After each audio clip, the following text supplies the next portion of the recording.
네, 안녕하세요. 발표 시작하도록 하겠습니다. 제가 오늘 소개할 논문은 Detecting Adversarial Perturbation Using Context Inconsistency라는 논문으로 오브젝트 디텍션에서의 Adversarial Attack을 탐지하기 위한 방법론을 제안한 논문입니다.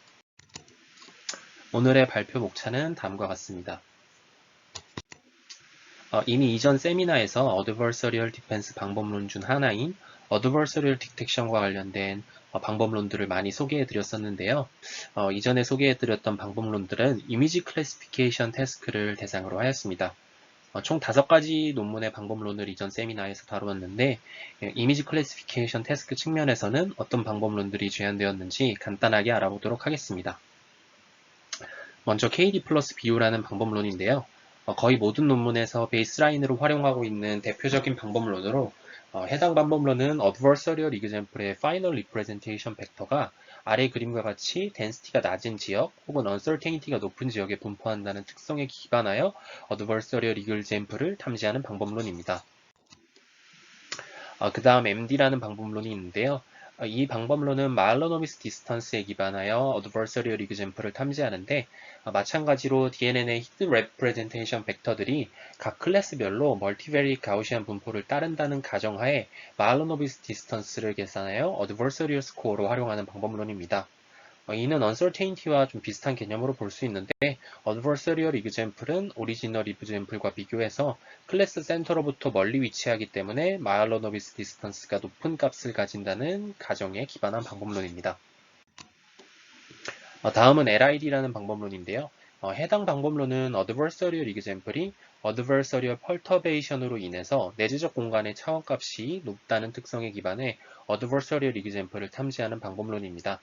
내재적 차원값은 전체 벡터 공간에서 특정 데이터셋이 형성하고 있는 구조적 차원값이라고 이해를 하면 되는데 아래 그림의 데이터셋의 경우에는 3차원 공간상에 존재하지만 2차원으로 그 구조를 망가뜨리지 않고 표현할 수 있어 내재적 차원값은 2라고 생각을 할 수 있습니다.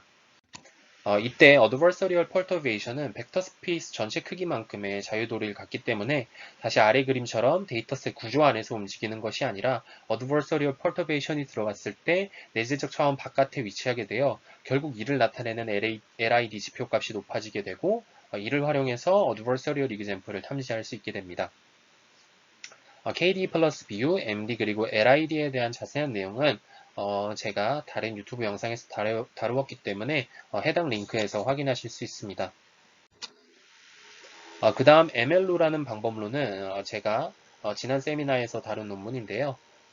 Adversarial Example의 Feature Attribution 분포가 Original Example과 크게 차이나는 것에 착안하여 Adversarial Example를 탐지한 방법론입니다.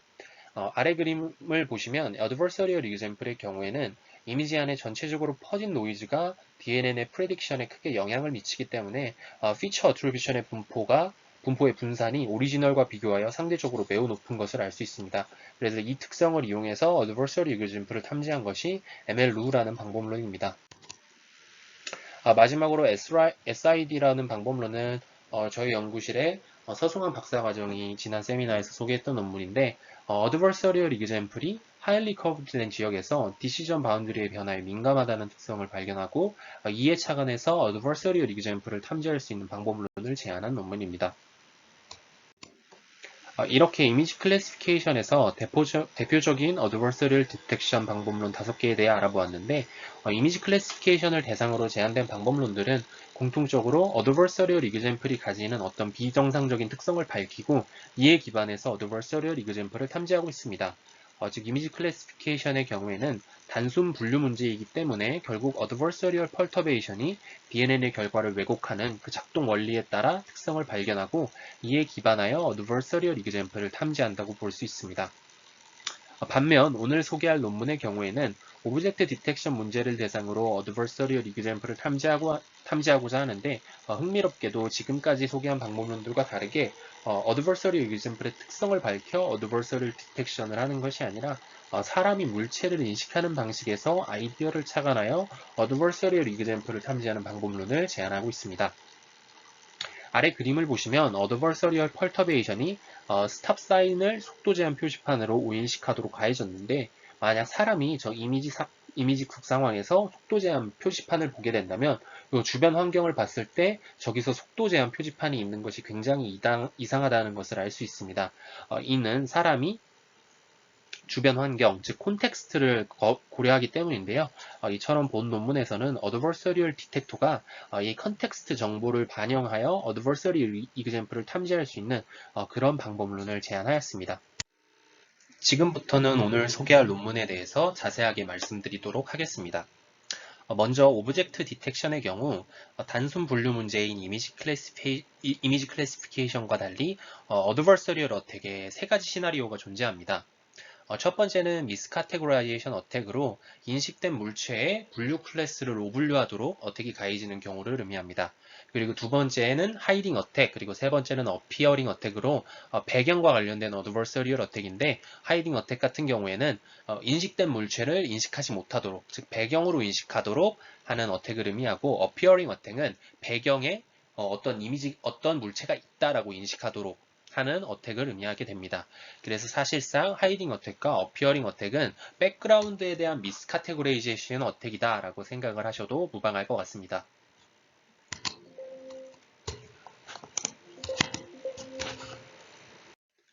앞서 말씀드렸다시피 이렇게 어택이 들어와서 특정 물체를 오인식하는 경우에는 컨텍스트 인컨시스턴시가 발생할 수 있습니다. 이 정보를 활용해서 어드버서리얼 이그젬플을 탐지하고자 하는 것이 본 논문에서 제안하는 방법론의 목표라고 보시면 될 것 같습니다.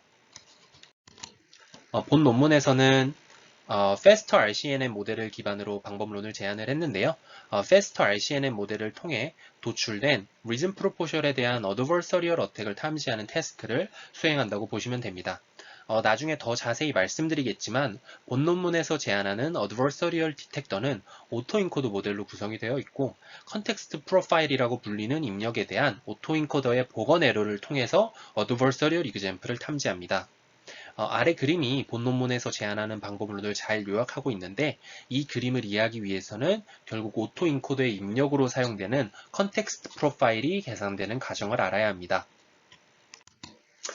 그래서 컨텍스트 프로파일이 계산되는 과정을 살펴보기 전에 이를 이해하기 위해 먼저 FASTER RCNN 모델에 대해서 간단하게 알아보도록 하겠습니다.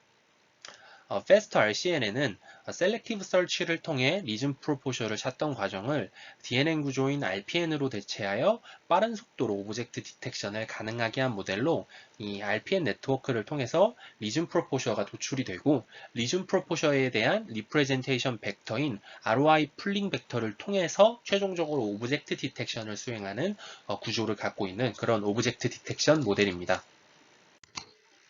FASTER RCNN은 미리 지정한 개수만큼의 앙코박스를 각 피처맵의 요소마다 고려하여 이에 대한 리즌 프로포셜을 진행을 하는데요. 이때 앙코박스들은 서로 다른 크기와 모양을 가지고 있어 이에 대응되는 피처맵의 크기도 각기 다를 수밖에 없습니다. 그런데 RPN 네트워크 단계에서는 아래 그림처럼 3 곱하기 3 컨볼루션과 1 곱하기 1 컨볼루션을 통해서 동일한 위드스와 헤이트를 갖는 피처맵을 새로 만들어서 피처맵 요소별로 앙코박스를 고려하기 때문에 서로 다른 크기가 문제가 되지 않습니다. 클래시피케이션을 위한 피처맵의 경우에는 오브젝트의 전제 여부 곱하기 앙코박스의 개수만큼의 피처맵을 생성하게 되고요.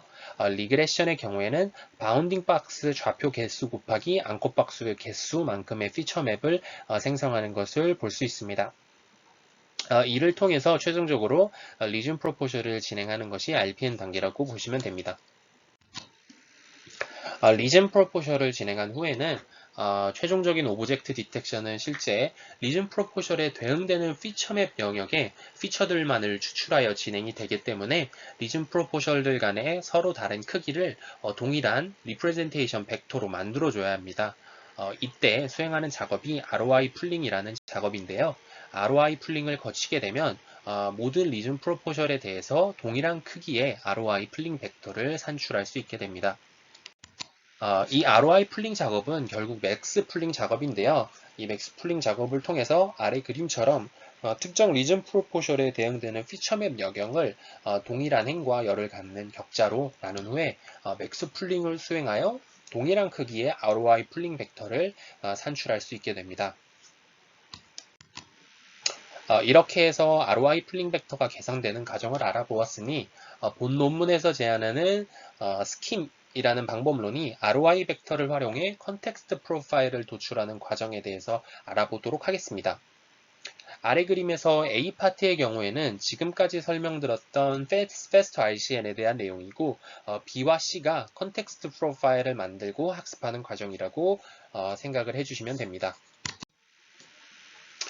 먼저 C 파트에 대해 알아보도록 하겠습니다. C 파트에서는 첫 번째로 RPN을 통해 도출된 리즌 프로포셜들 간의 관계성을 고려하기 위해서 어텐션 모듈을 사용하고 있는 것을 볼 수 있습니다. 대상이 되는 ROI 피처 RI의 카테고리 라벨을 쿼리로 하고 다른 리즌 프로포셜들의 카테고리 라벨과 ROI 피처를 각각 키와 밸류로 활용하여 아래 그림에서 파란색으로 표시된 벡터인 리즌 릴레이션십 피처 RRI를 생성을 하게 됩니다. 그 다음에는 전체 이미지 씬과의 관계성을 고려하기 위해서 씬 피처 S를 생성을 하게 되는데 씬 피처 S는 전체 피처 맵에 대한 ROI 풀링을 통해서 계산이 되게 됩니다. 이후 대상이 되는 ROI 피처 RI와 리즌 릴레이션십 피처 RRI 그리고 씬 피처 S를 각각 리즌 GRU와 신 GRU를 통해 메시지 패싱을 진행한 후에 각 GRU를 통해 계산된 피처들을 최종적으로 에버리지 풀링하여 업데이트된 ROI 피처 RI 프라임을 도출하게 됩니다. 이때 이니셜 로드 피처는 대상이 되는 ROI 피처 RI라고 생각을 해주시면 됩니다. 마지막으로 B파트에서 업데이트된 ROI 피처 RI 프라임을 활용하여 오브젝트 디텍션을 수행을 하고 여기서 나온 로스로 스킴을 학습하여 어텐션 모듈과 GRU 파라미터를 학습하게 됩니다. 이때 ROI 피처 RI에 드롭아웃을 적용하는 것을 알 수 있는데요. 이는 오브젝트 디텍션 태스크가 FAST RCNN이 도출한 ROI 피처가 아닌 스킴에서 활용하는 콘텍스트 정보를 더욱 반영하여 수행하도록 하기 위함입니다. 이렇게 스킴에 대한 학습을 마치게 되면 이제 최종적으로 컨텍스트 프로파일을 추출할 수 있습니다.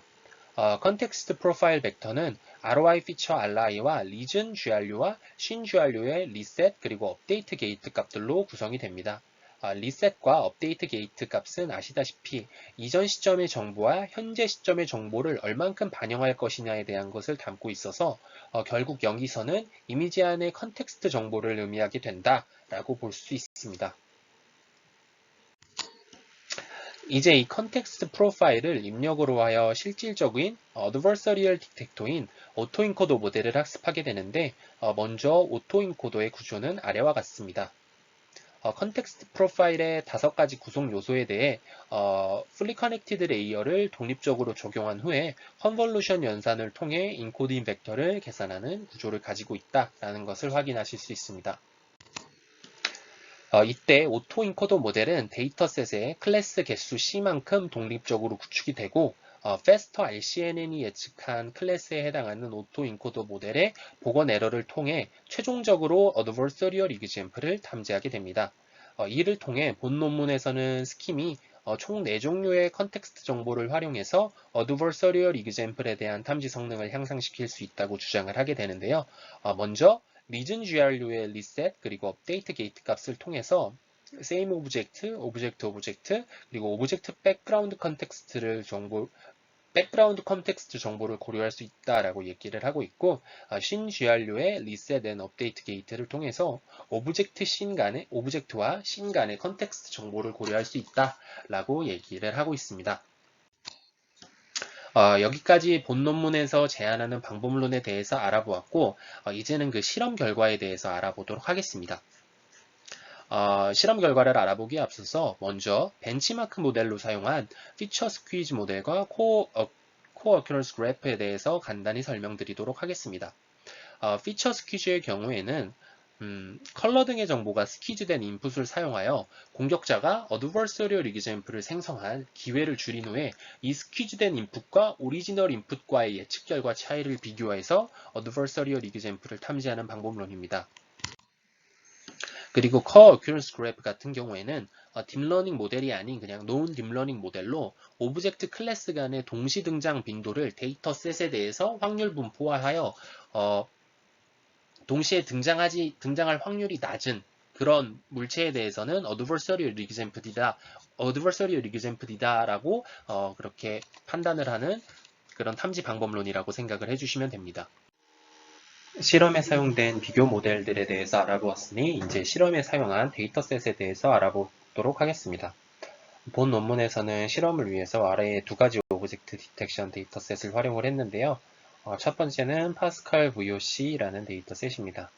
파스칼 VOC 데이터셋 같은 경우에는 20개의 오브젝트 카테고리를 가지고 있고 여기에서 1개의 백그라운드 카테고리가 더해져서 총 21개의 카테고리가 존재한다라고 생각을 해주시면 됩니다. 그리고 두 번째로 사용한 데이터셋은 MSCOCO라는 데이터셋인데요. MSCOCO 데이터셋은 원래는 총 80개의 카테고리를 가지고 있는데 여기서 이그젬플의 개수가 충분한 11개의 오브젝트 카테고리만을 선별하여 사용하였다고 합니다. 이그젬플의 개수가 충분하지 않은 경우에는 어드버서리얼 디텍터인 오토인커더를 학습하기에 무리가 있기 때문에 이그젬플의 개수가 충분한 11개의 오브젝트 카테고리만을 선별해서 사용을 하였다고 합니다. 이제 실험 결과에 대해서 실제로 살펴보도록 하겠습니다. 첫 번째 실험은 파스칼 VOC 데이터셋에 대해 스킴을 적용했을 때 각 카테고리별로 AUROC 성능을 기록한 것인데요. 실험 결과 각 카테고리별로 매우 높은 AUROC 성능을 기록한 것을 확인을 할 수 있습니다. 여기서 어드버서리얼 이그젬플은 오토인코더 모델의 리컨스트럭션 에러를 통해서 탐지된다고 말씀을 드렸는데요. 리컨스트럭션 에러의 분포 또한 비나인 컨텍스트 프로파일과 이제 퍼터브드 컨텍스트 프로파일의 리컨스트럭션 에러 차이가 크게 난다는 것을 확인을 할 수 있습니다.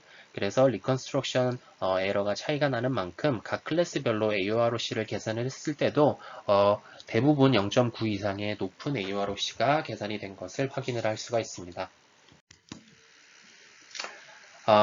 본 논문에서는 이제 메인 실험으로 세 가지 시나리오에 대한 FGSM 기반의 디지털 그리고 피지컬 펄터베이션에 대해 실험을 진행을 했는데요.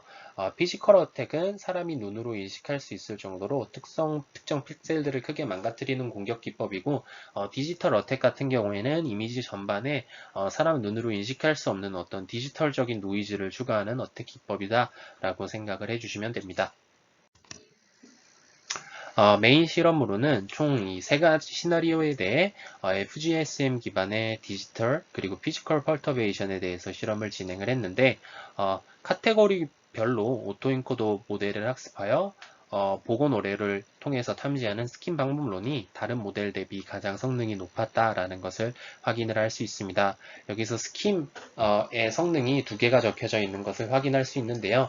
스킴 노드 피처스 올리 같은 경우에는 스킴의 그 컨텍스트 프로파일에서 GRU의 리셋 앤 업데이트 게이트를 사용하지 않고 그냥 노드 피처 ROI 플링 벡터 RI만 사용했을 때의 결과를 의미합니다. 그래서 스킴 노드 피처스 올리는 그냥 단순히 오토 인커더의 복원 에러를 통해서 어드버서리얼 이그젬플을 탐지했다라고 생각을 해주시면 되고 본 논문에서 실제 제안한 방법론인 온전한 스킨 같은 경우에는 오토 인코더의 탐지 방법론 플러스 컨텍스트 정도를 고려할 수 있는 컨텍스트 프로파일을 통한 탐지다라고 생각을 해주시면 됩니다.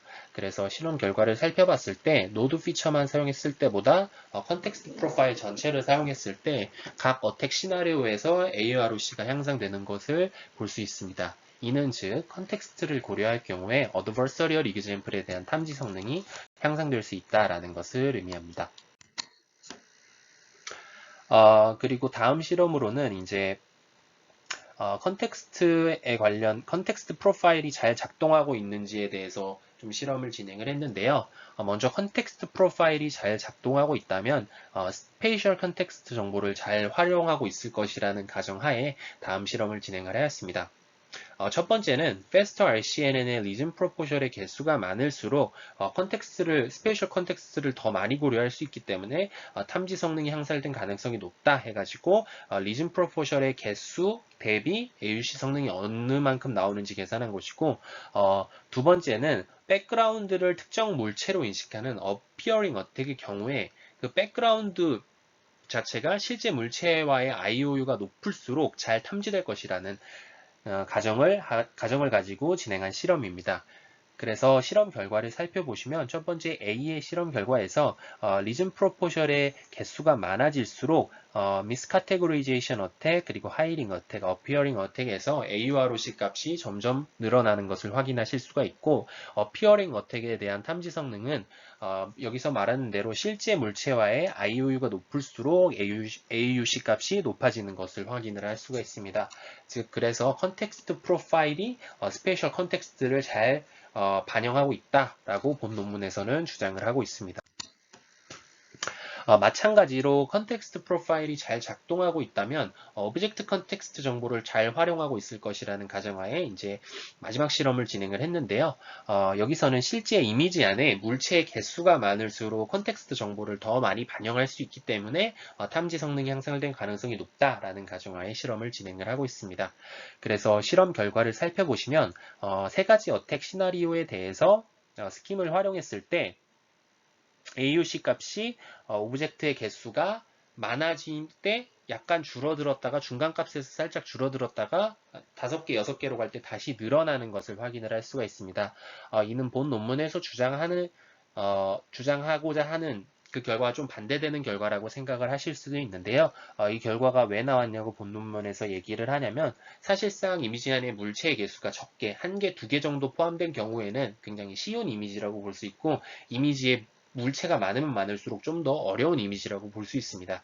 그래서 3개, 4개쯤에서 AUC 값이 줄어드는 거는 그 난이도가 이제 향상이 되기 때문에 AUC 값이 잠깐 줄어들었지만, 컨텍스트 프로파일 같은 경우에는 오브젝트 간의 컨텍스트 정보를 활용하기 때문에 오히려 더 어려운 이미지인 5개, 6개로 갔음에도 불구하고 이 정보를 더 활용해서 어드버서리얼 이그젬플을 잘 탐지할 수 있기 때문에 성능이 다시 향상되는 결과를 보인다라고 얘기를 하고 있습니다. 그리고 마지막으로 스탑 사인 클래스에 대해서 이제 케이스 스터디를 진행을 했는데, MS 코코 데이터셋에 존재하는 1000개의 스탑 사인 오브젝트에 대해서만 AUROC가 아닌 FPR에 따른 리컬 값을 측정하는 실험을 진행을 하였습니다. 그 결과 피처 스키즈의 경우에는 FPR 5% 미만에서는 어떤 펄터브된 이미지도 탐지하지 못하는 것을 확인을 할 수가 있는데요. 컨텍스트 프로파일을 활용한 스킴의 경우에는 굉장히 높은 리컬 값을 보유하고 있는 것을 확인을 할 수가 있습니다. 또한 그 노드 피처스 올리만 사용한 스킴과 비교해서도 온전한 스킴을 활용했을 때가 리컬 값이 상당히 향상되는 것을 확인을 할 수가 있습니다. 이렇게 해서 오늘 스킴이라는 방법론에 대해서 알아보았는데요. 본 논문에서는 오토인코더의 복원 에러를 통해 오브젝트 디텍션 태스크에서 어드버서리얼 이그젬플을 탐지할 수 있는 방법론을 제안하였습니다. 또한 사람이 물체를 인식하는 방식과 유사하게 컨텍스트 정보를 활용하여 어드버서리얼 디텍션의 성능을 향상시켰고, MS 코코와 파스칼 VOC 데이터셋을 통해서 그 효과를 검증하였습니다. 하지만 본 논문 같은 경우에는 다음과 같은 한계점이 존재한다라고 말을 할 수가 있는데요. 먼저 카테고리별로 오토인코드 모델을 독립적으로 학습하기 때문에 카테고리의 개수가 많은 경우에는 메모리나 연상량 측면에서 부담이 될 수 있는 방법론이라는 것입니다. 그리고 두 번째는 MS 코코 데이터셋에 대한 실험과 같이 오토인코더를 학습하는 데 있어서 충분한 데이터 개수가 필요하기 때문에 데이터 개수가 부족한 경우에는 디텍션 성능이 떨어질 위험성이 존재합니다. 마지막으로 공격자가 디텍션 메커니즘을 알고 있다는 가정하에 진행하는 화이트박스 어택에 대한 성능 검증이 이루어지지 않아서 본 논문이 실제로 로버스트한지에 대한 검증은 좀 더 이루어져야 된다라고 말씀을 드릴 수 있을 것 같습니다. 네, 이렇게 해서 오브젝트 디텍션에서 어드버서리얼 디텍션을 수행한 논문에 대해서 알아보았는데요. 지금부터는 이 논문 이후에 나왔던 컨텍스트를 활용한 어드버서리얼 어택 방법론들에 대해서 간략하게 설명을 드리도록 하겠습니다. 이후에 이제 컨텍스트 컨시스턴시를 오히려 이제 어드버서리얼 디텍션 방법론들을 무력화하기 위해서 공격자 측에서 컨텍스트를 활용한 어드버서리얼 어택 기법들이 제안되었는데요. 두 가지 메서드에 대해서 소개를 드리도록 하겠습니다. 첫 번째 메서드는 이제 ADC라는 방법론으로 WACV 2022년에 발표된 논문인데요. 이 논문 같은 경우에는 화이트박스 어택 모델을 제안을 하고 있습니다. 이 논문은 사실 스킨 방법론에 대한 화이트박스 어택을 제안한 논문이고 스킨 방법론에서 바로 이어지는 논문이다라고 생각을 해주시면 될 것 같습니다. 그리고 JQA라는 방법론은 블랙박스 어택을 목적으로 하는 방법론인데 컨텍스트를 고려해서 이제 블랙박스 어택을 어떻게 효율적으로 수행할 수 있을지 그것에 대해서 고민한 논문이라고 생각을 해주시면 될 것 같습니다. 먼저 WACV 2022년에 발표된 ADC라는 논문에 대해서 소개해 드리도록 하겠습니다. 해당 방법론은 스킴을 대상으로 한 화이트박스 어택 방법론을 제안을 했는데요. 화이트박스 어택을 위해서 어택 단계를 총 3단계로 구분해서 오브젝트 디텍터, 패스트 RCNN과 스킴을 동시에 무력화할 수 있는 펄터베이션을 생성하는 방법론을 제안하였습니다. 스킴을 무력하기 위해서는 컨텍스트 프로파일을 공격을 해야 되는데요. 컨텍스트 프로파일은 이미지로부터 오브젝트 디텍터에서 직접적으로 생성되는 것이 아닙니다. 그리고 어드버서리얼 디텍터인 이제 오토인코더는 예측된 카테고리별로 독립적인 오토인코더가 사용이 되게 됩니다. 따라서 이제 아래 단계를 거쳐서 펄터베이션을 생성하게 되는데요. 첫 번째는 바로 오브젝트 디텍터를 공격할 수 있는 펄터베이션을 생성하는 것입니다. 그래서 오브젝트 디텍터를 공격할 수 있는 펄터베이션을 생성한 다음에 그 펄터베이션을 통해서 나온 그 펄터베이션 된 이미지를 통해서 나온 컨텍스트 프로파일에 대해서 공격을 하게 됩니다. 그래서 컨텍스트 프로파일 자체의 공격 펄터베이션을 생성하는 게 이제 두 번째 단계라고 보시면 되시고 그렇게 한 후에 마지막 세 번째에서 그 컨텍스트 프로파일에 대한 펄터베이션을 다시 펄터베이션에 가까운 컨텍스트 프로파일을 생성하도록 다시 이미지에 어택을 가하는 것이 세 번째 단계라고 생각을 해주시면 됩니다. 그래서 총 세 단계를 거쳐서 이제 스킴을 무력화할 수 있는 화이트박스 어택 펄터베이션을 생성을 하게 된다라고 생각을 해주시면 될 것 같습니다. 실험 결과 ADC를 적용하였을 때 베이스라인 어택 대비해서 리컨스트럭션 에러가 거의 비나인 이그젬플과 같아지는 것을 확인을 할 수 있습니다.